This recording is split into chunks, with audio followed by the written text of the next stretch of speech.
Was this another example of the greatest good for the greatest number? Absolutely.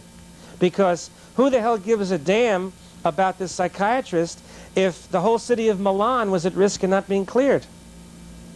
You follow? You think you did anything wrong there? No way. I would do it again. The psychiatrist was an SP. What's an SP? Suppressive. You have no idea how much this psychiatrist did on the whole track. I read the briefing. I mean, this guy was something else. He was one of the people on Exolia who bred us for a planet, who bred us for food so that the higher intelligences could eat. We're doing the same thing right now with veal on this planet. We're no better. But the fact is these were actual thetans in bodies being bred until they were 15 years old as food on Exolia so that the higher intelligences who knew more, who had better knowingness, could eat. They ate the people. And this damn psychiatrist from Milan was the one who did that. And he deserved it. What sort of a briefing was it where you were told about this? Oh, the briefing was an intensive briefing at the org.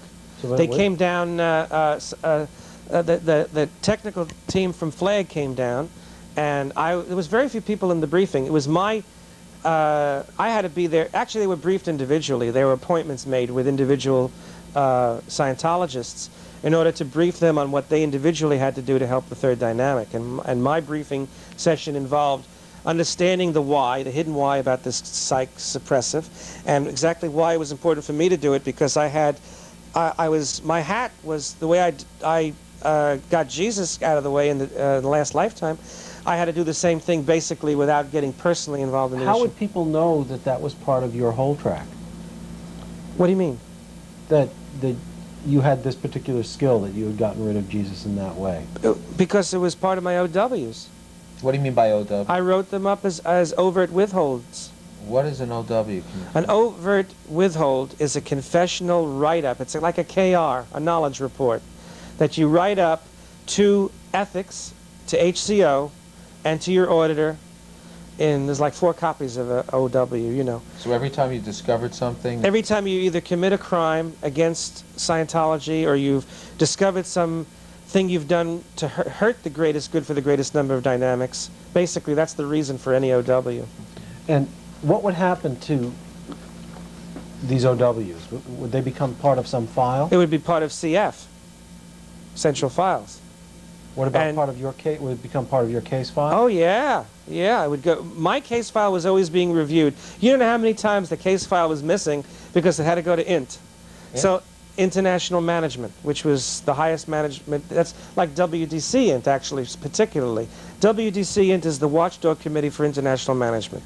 And my file was always being sent up there because I was basically a pretty hot property, you know, because of who I was in respect to Christ's Father, because of the fact that I was an FP, which is a specialized financial planner doing certain work for the orgs, and because of the fact that I was wearing quite a few different strategic hats, which came under the purview of the GO and then later of the OSA.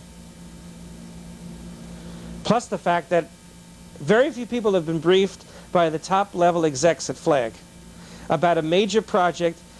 Do you know anyone else who could possibly have cleared half the planet and who will with this book? Do you know anybody else who's going to clear half of Earth? No. No.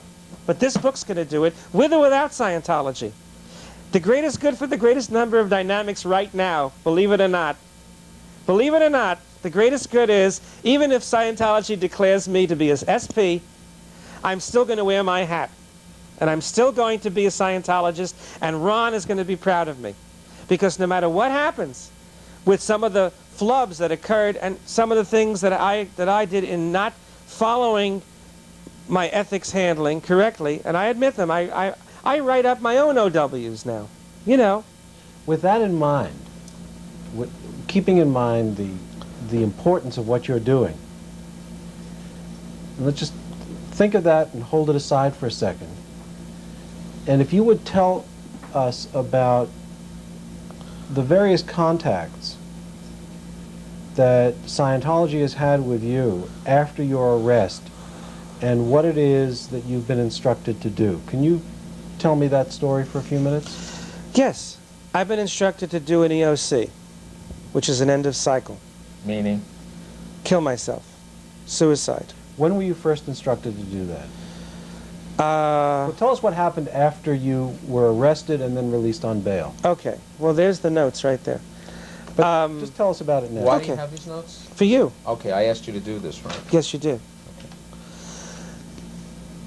After I was, when I was arrested, I tried to call Ray Jordan from the jail, and he wouldn't accept the call.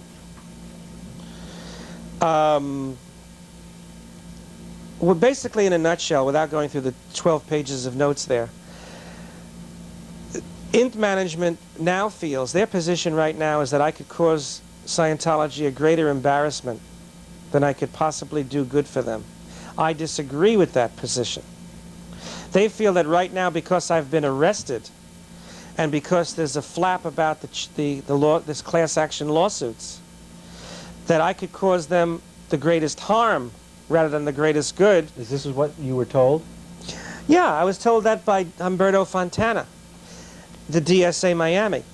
No INT management execs have contacted me since this arrest.